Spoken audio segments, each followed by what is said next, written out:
Hello guys, আমি আবার একটা নতুন মিনি ব্লগ নিয়ে চলে এসেছি। আর আজ আমি ভাবলাম যে get ready with me share করা যাক তোমাদের সাথে। আর আজ আমি স্পেশালি যাবো ভিডিও শ্যুট করতে, তাই জন্য এই ড্রেসটা চুজ করেছি। আর এই শার্টটা আমি এই পুজোতেই নিয়েছিলাম, আর হেভি লেগেছিল, সেই জন্য নিয়েছিলাম। আর এই প্যান্টটা ছিল পুজোর আগে নেওয়া। আর কিছুদিন আগে আমি ন্যানোপ্লাস্টিয়া করানোর জন্য আমার চুল থেকে আপনি আপ তেল গ্রিস করে, তো সেরকমভাবে আমি তেল দিই না। তারপর আমার টপের সাথেই সাদা ইয়াররিংটা পার্লের পুরো একদম ম্যাচ করে গিয়েছিল। আমি বেশি মেকআপ করি না, কিন্তু বাইরে গেলে একটু তো মেকআপ করতেই হবে, না হলে তো ম্যাচ করবে না।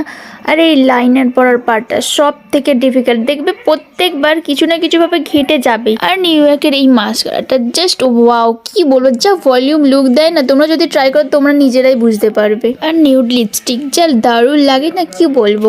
বাট গ্লসি লিপস্টিক আমার একদম ভালো লাগে না, তাই পাউডার দিয়ে এটা একটু ম্যাট করে নিলাম। আর এই ওয়াশটা আমার অন্য গিফট করেছিল, নিজে চয়েস করেছিল। তারপর আমার প্রথমে ভালো লাগেনি, তারপর এখন আমার খুবই ভালো লাগে। তো বাই বাই, সাবস্ক্রাইব প্লিজ।